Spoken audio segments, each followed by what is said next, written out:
আমি এখানে একটা কাঁঠাল টুকরো করে কেটে সিদ্ধ করে নিয়েছি, আলু টুকরো করে কেটে নিয়েছি, আর নিয়েছি লঙ্কা বাটা, আদা বাটা, পেঁয়াজ বাটা, রসুন বাটা।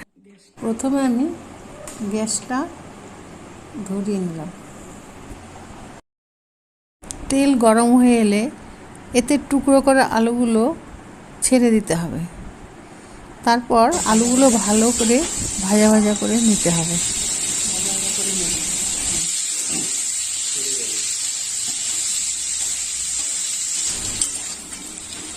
এখানে আলুটি মোটামুটি ভাজা হয়ে এসেছে, তা সেদ্ধ হয়েছে কিনা দেখার জন্য খুন্তি দিয়ে একটু টিপে দেখলাম।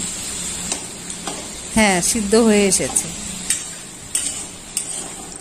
এরপর সেদ্ধ করা কাঁঠালগুলো দিয়ে ভালো করে ভেজে নেব।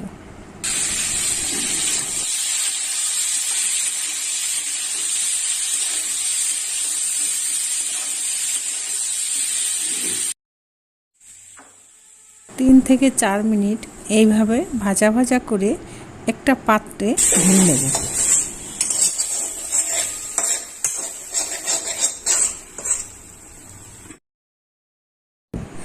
এবার আমি এই কড়াইতেই 5 চামচ তেল দিয়ে দিলাম। আপনারা পরিমাণ করে তেল দিবেন। তেলটা গরম হয়ে এলে এতে একটা শুকনো লঙ্কা, তেজপাতা, জিরে ফোড়ন আর পেঁয়াজ দিয়ে দিলাম। পেঁয়াজটা লাল লাল করে ভেজে নিতে হবে। পেঁয়াজটা আমার ভালোভাবে ভাজা হয়ে গেছে।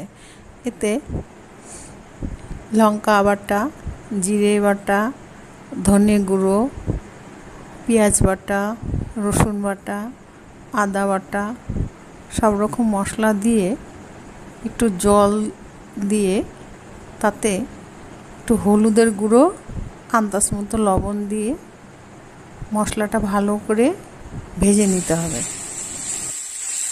মশলাগুলো আমার ভালো মতো ভাজা হয়ে গেছে। এরপর ভেজে রাখা আলু কাঁঠালগুলো আস্তে আস্তে ছেড়ে দিলাম। এরপর এগুলোকে একটু নাড়াচাড়া করে নিতে হবে। ভাজা হয়ে আসছে, এরপর একটু জল দিয়ে ফুটিয়ে নেব।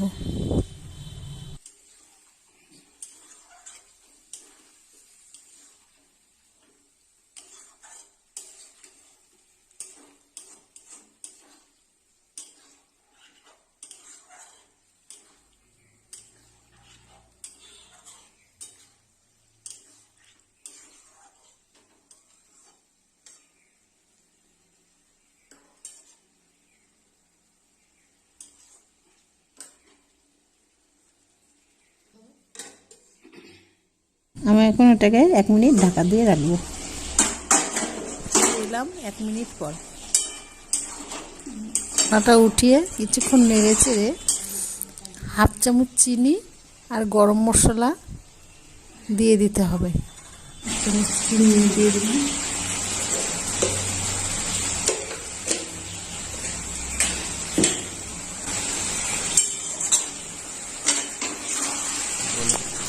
এরপর আর কিছুক্ষণ নাড়াচাড়া করে নামিয়ে নিলেই হয়ে যাবে কাঁঠালের তরকারি। এই ভিডিওটি আপনাদের যদি ভালো লেগে থাকে তবে লাইক এবং কমেন্ট করবেন, আর এই চ্যানেলে আপনারা যদি নতুন হয়ে থাকেন তবে অবশ্যই সাবস্ক্রাইব করবেন।